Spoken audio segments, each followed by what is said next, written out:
ಎಲ್ಲರಿಗೂ ಸ್ವಾಗತ. ಈ ನನ್ನ 1 ಮಿನಿಟ್ ಕ್ಲೌಡ್ ಕಂಪ್ಯೂಟಿಂಗ್ನ ಈ ಸೆಷನ್ನಲ್ಲಿ ನಾನು ನಿಮಗೆ ಕ್ಲೌಡ್ ಕಂಪ್ಯೂಟಿಂಗ್ ಡೆಫಿನೇಷನ್ ಬಗ್ಗೆ ಹೇಳಿಕೊಡುತ್ತೇನೆ. ಕ್ಲೌಡ್ ಕಂಪ್ಯೂಟಿಂಗ್ನ ಒಂದು ಡೆಫಿನೇಷನ್ NIST ಎಂಬ ಆರ್ಗನೈಸೇಷನ್ನಿಂದ ಬಂದಿದೆ. ಇದು ಬಹಳ ಮಾನ್ಯತೆಯನ್ನು ಹೊಂದಿದೆ. ಅದರ ಪ್ರಕಾರ ಕ್ಲೌಡ್ ಕಂಪ್ಯೂಟಿಂಗ್ ಈ ಕೆಳಕಂಡ ಗುಣಗಳನ್ನು ಹೊಂದಿರಬೇಕು. It is A model. Model ಅಂದರೆ ಒಂದು ವಿಧಾನ. ಈ ಕ್ಲೌಡ್ ಕಂಪ್ಯೂಟಿಂಗ್ ಯಾವ ರೀತಿಯ ಮಾಡೆಲ್ ಎಂದರೆ ಅದು ಬಳಕೆದಾರನಿಗೆ ಕಂಪ್ಯೂಟನ್ನು ಒದಗಿಸುವ ಮಾಡೆಲ್.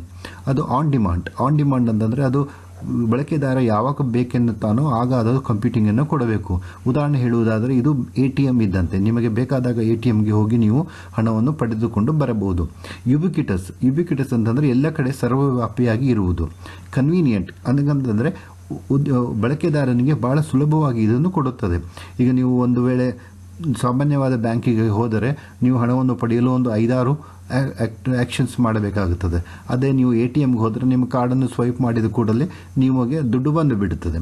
ಕಾನ್ಫಿಗರಬಲ್ ಅಂತಂತಂದರೆ ಮಾಮೂಲು ಕಂಪ್ಯೂಟಿಂಗ್ನಲ್ಲಿ ಏನಾಗ್ತಿತ್ತು ಅಂತಂತಂದರೆ ನೀವು ಒಂದು ಮಿಷಿನ್ ತೊಗೊಂಡ್ರೆ ಅದೊಂದು ಫಿಕ್ಸ್ಡ್ ಆಗಿರ್ತಿತ್ತು.